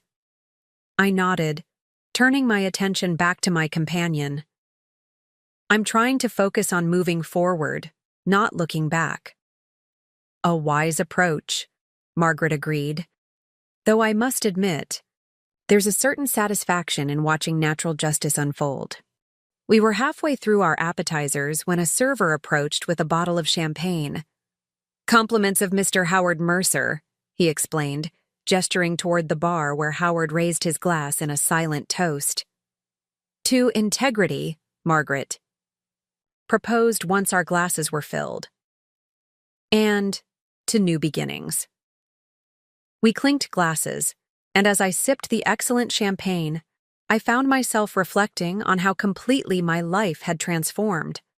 6 months ago, I would have been preparing Andrew and Vanessa's tax documents, or picking up extra shifts to help them with some household expense. I would have been counting pennies and swallowing my pride, grateful for whatever crumbs of affection they deigned to offer. Now I sat in Harrington's with Margaret Harding, respected and valued not for what I could give others, but for who I was. It wasn't the money that had changed things. It was the respect that came with it, the freedom to finally live as my authentic self.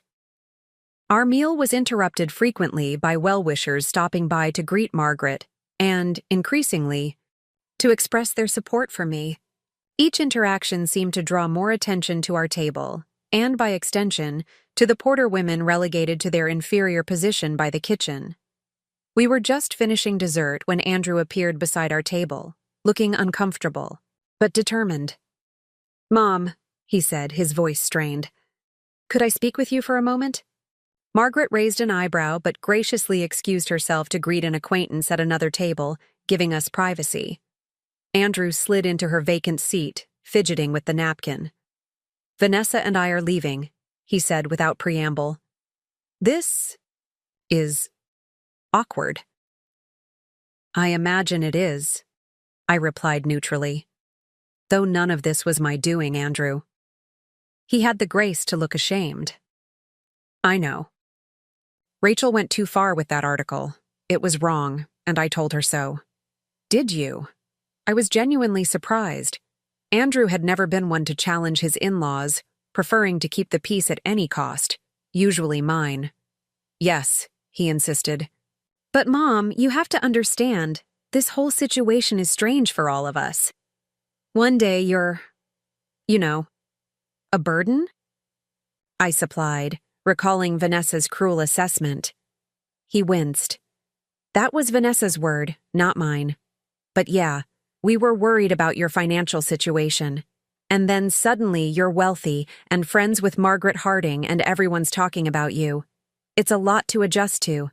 I studied my son's face, this person I had loved and sacrificed for, who still saw my life primarily in terms of how it affected him. What do you want from me, Andrew? Forgiveness? Understanding? Money? He looked genuinely hurt. Is that what you think of me? That I'm just after your money? I don't know what to think anymore, I admitted. For years, our relationship has been primarily about what I could do for you, what I could give you. Now that dynamic has changed, and I'm not sure where that leaves us. Andrew was silent for a moment, his expression troubled. I don't know, either, he finally said. But I'd like to figure it out. Maybe we could have dinner sometime, just the two of us? It was a small olive branch, but a genuine one. I'd like that, I told him. After he left, Margaret returned, her expression curious. Everything all right? I'm not sure, I replied honestly. But it's a start. As we prepared to leave, I noticed Rachel, Diane, and Vanessa watching us intently. Their earlier bravado had faded, replaced by the uncertain demeanor of people who sensed their social position was in jeopardy. Margaret followed my gaze and smiled thinly. They're wondering what happens next, she observed.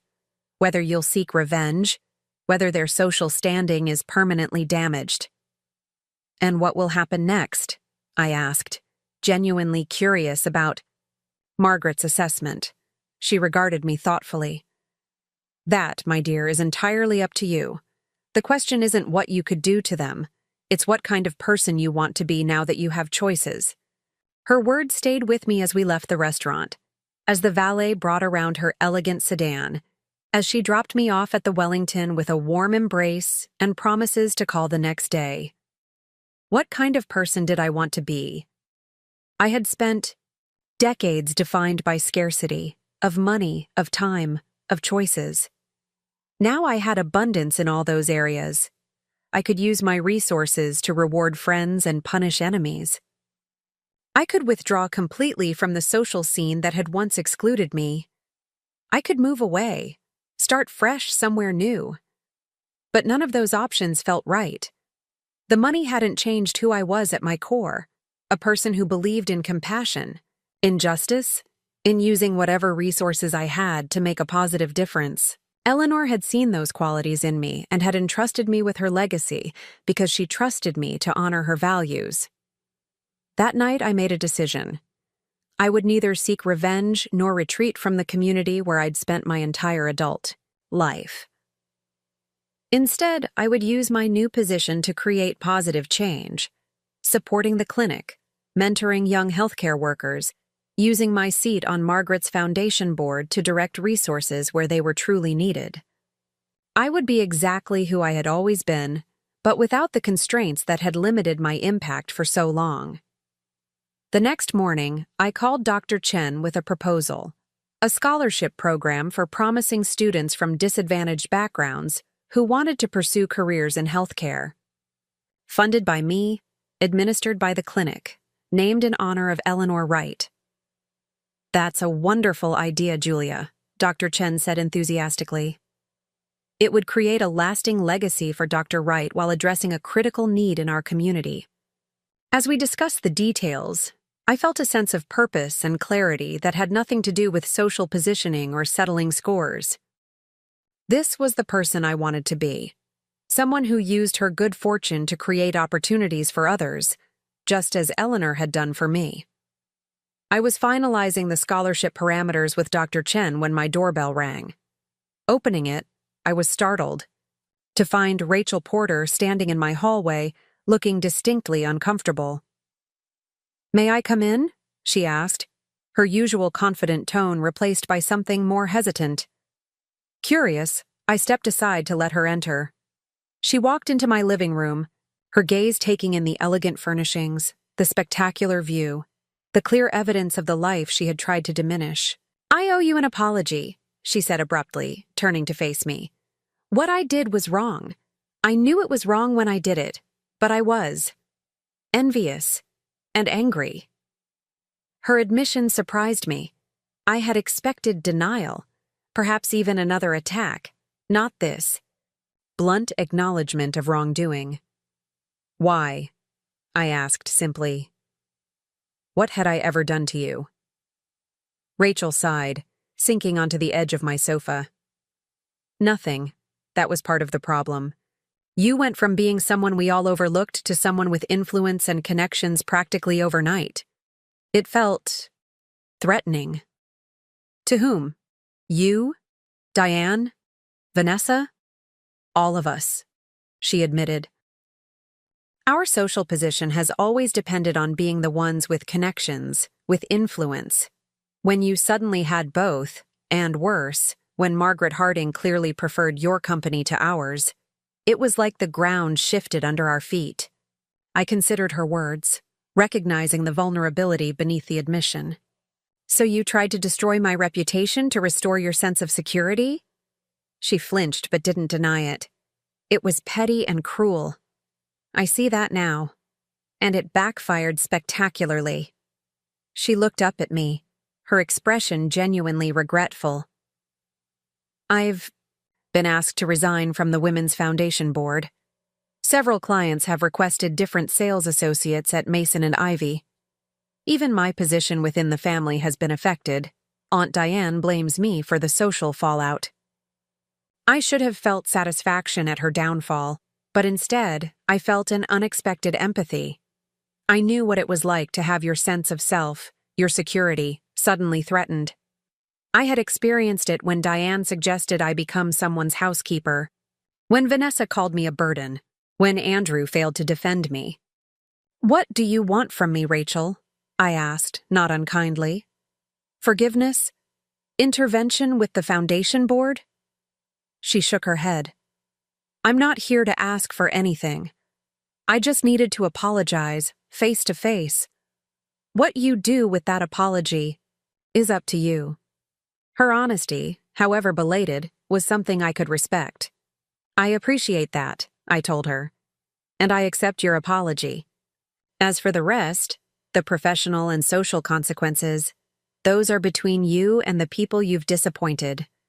I have no desire to see you suffer, but I can't undo the damage you've done to your own reputation."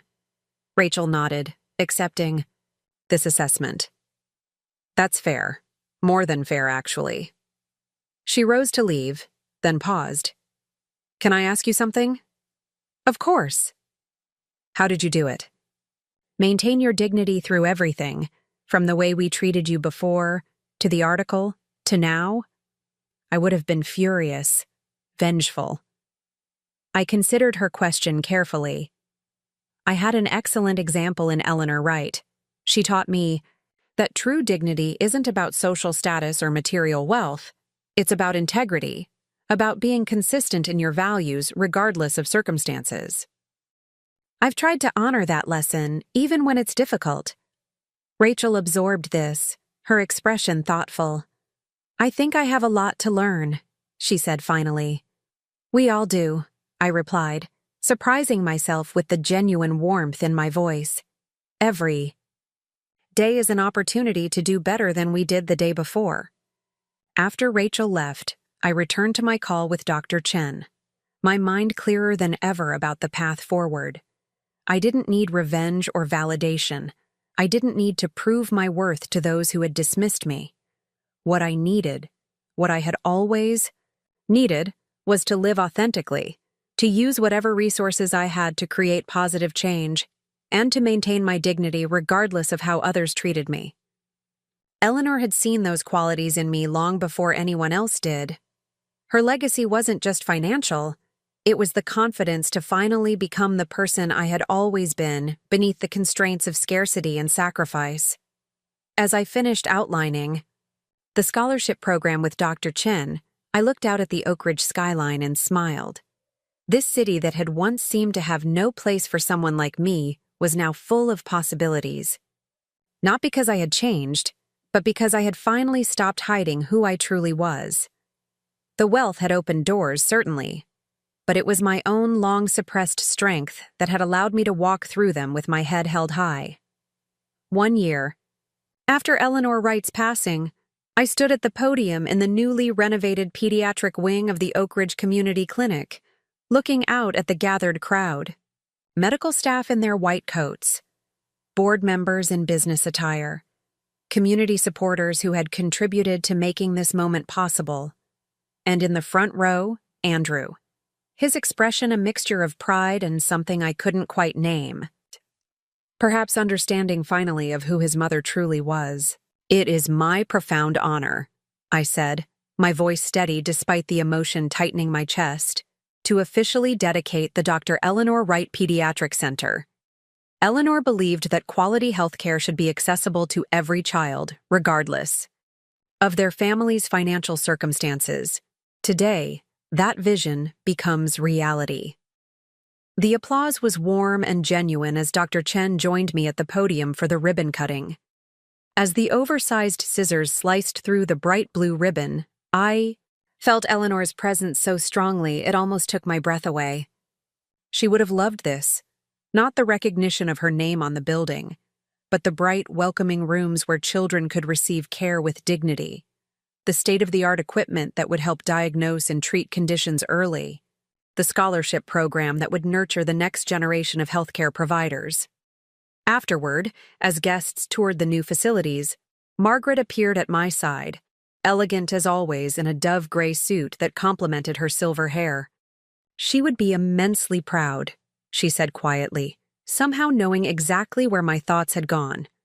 "Not just of this place, but of you, of how you've honored her legacy." I squeezed her hand gratefully. "I hope so. I've tried to make choices she would approve of." And I had. The past year had been one of careful, thoughtful decisions about how to use the resources Eleanor had entrusted to me. The pediatric center was the most visible result, but there had been others. The scholarship program, now supporting 5 promising students, a patient assistance fund to help with medications and treatments not covered by insurance, staff, development opportunities for the clinic's dedicated team. I had also made choices about my personal life, selling the Wellington condominium and purchasing a more modest but still comfortable home in Silver Lake, where Eleanor's house had stood. The lakeside property gave me peace and perspective, a retreat from the social currents of Oak Ridge while still allowing me to remain connected to the community where I'd built my life. My relationship with Andrew had evolved too, slowly rebuilding, on a foundation of mutual respect rather than financial dependence. Our weekly dinners, just the two of us, no Vanessa, no Porter influence, had become a space for honest conversation about our past and hopes for the future. "Mom," he called, now, approaching with a young woman I didn't recognize. "There's someone I'd like you to meet. This is Megan Zhao, one of the first Eleanor Wright scholars." The young woman extended her hand, her grip firm and confident. "It's an honor to meet you, Ms. Reynolds. Your scholarship program is making my dream of becoming a nurse practitioner possible." I felt a surge of joy as I took in her bright eyes, her evident passion for the path she'd chosen. "The honor is mine, Megan. Tell me about what drew you to healthcare." As she shared her story, growing up in a family that had relied on the community clinic, watching a compassionate nurse ease her younger brother's fear during treatments, for a chronic condition, dedicating herself to becoming that same source of comfort for other frightened children. I saw Eleanor's legacy continuing, not just through buildings or equipment, but through lives touched and transformed. Dr. Chen eventually pulled Megan away to meet other supporters, leaving Andrew and me momentarily alone. "You've done something remarkable here, Mom," he said, his gaze taking in the bustling activity around us. "Not just the center, but everything. The scholarships, the way you've used the inheritance. It's impressive." "Thank you," I said simply. Once I might have been desperately grateful for his approval, might have seized on this small praise as validation of my worth. Now I accepted it as a genuine compliment, neither diminished nor inflated by my need for his recognition. He hesitated, then added, "Vanessa and I are separating." The news didn't entirely surprise me. Over our weekly dinners, Andrew had gradually revealed the cracks in his marriage. Vanessa's growing frustration as her family's social influence waned, her resentment of the time he spent with me, her pressure to pursue wealth at the expense of his own values and interests. "I'm sorry," I said, and meant it. Despite everything, I had never wished for Andrew's unhappiness. "Are you okay?" He nodded slowly. "I am, actually. It's been coming for a while. The truth is, we married for the wrong reasons. I was trying to prove something. To her family, to myself. And after everything that happened with you and the inheritance, things just clarified. I realized I was becoming someone I didn't like very much." His honesty touched me. "What will you do now?" A small smile lifted the corners of his mouth. "I've applied to the community college teaching program. I always wanted to teach history, remember? Before Diane and Vanessa convinced me it wasn't ambitious enough. I did remember those long-ago conversations when Andrew was in college. His excitement about potentially shaping young minds. His natural gift for making historical events come alive through storytelling. That passion had been gradually extinguished as he pursued a more lucrative but less fulfilling path to please his in-laws. "You'll be an excellent teacher," I told him with genuine conviction. He looked momentarily surprised, then grateful. "Thanks, Mom. That means a lot." As the event wound down, I found myself standing in the new pediatric waiting room, now empty of guests. The walls were painted in cheerful colors, adorned with local children's artwork. The furniture was comfortable and durable. A play area in the corner held books and toys that would help make waiting times less anxious for young patients. It was exactly what Eleanor and I had once discussed during a quiet moment between patients, a space that respected the dignity of families seeking care, that acknowledged that medical environments could be intimidating even for adults, let alone children. "It's perfect," came a voice from behind me. I turned to find Diane Porter standing in the doorway, looking somewhat out of place in her designer suit and carefully maintained appearance. "Diane," I said, genuinely surprised to see her. She hadn't been on the guest list, and we'd had minimal contact since Rachel's apology and the social realignment that followed. She stepped into the room, her gaze taking in the thoughtful details. "I didn't intend to come today," she admitted. "But I've been doing a lot of thinking lately, especially since Andrew told us about the separation." I waited, curious about her presence, but not particularly concerned about whatever judgment she might offer. "I was wrong about you, Julia," she said finally, the words seeming to cost her considerable effort. "About many things, but especially about you." It was perhaps the last thing I'd expected from Diane Porter, who had built her social identity on never admitting error or weakness. "What brings you to this realization?" I asked, neither accepting nor rejecting her assessment. She gestured around the waiting room. "This. What you've created here. When you received that inheritance, you could have done anything with it. Moved away, lived lavishly, cut ties with Oak Ridge entirely. God knows many of us gave you reason to. She paused, seeming to struggle with her next words. Instead, you've made our community better, created opportunities for people who wouldn't have had them otherwise. I considered her words, searching for signs of the calculation or manipulation that had characterized our previous interactions. But her expression seemed genuinely reflective, perhaps even remorseful. It wasn't about proving anything to anyone, I told her honestly. It was about honoring Eleanor's values and my own. Diane nodded slowly. That's what makes it all the more admirable, and what makes my behavior all the more shameful in retrospect. The acknowledgement hung between us. Neither an explicit apology nor a request for forgiveness, but a recognition of truth that Diane had spent decades avoiding. We all make choices based on what we value, I said finally. I chose to value people and purpose over social position. You chose differently. But choices can always be remade. She almost smiled at that, a small, tentative lifting of the corners of her mouth. Even at our age? Is it not too late to change direction? It's never too late, I assured her, thinking of my own journey from resignation to purpose, from invisibility to influence. The question is whether the desire for change is genuine. Diane was quiet for a moment, then asked, The foundation board has an opening. I understand you have some influence with Margaret regarding appointments. And there it was, the familiar calculation beneath the surface reflection. But rather than feeling disappointed, I found myself almost amused by the predictability of it. Diane Porter was trying to change, in her way, but some habits were deeply ingrained. If you're truly interested in serving on the board, Diane, I'd suggest volunteering with one of the Foundation's initiatives first. Show your commitment through actions rather than connections. That's what Margaret values most.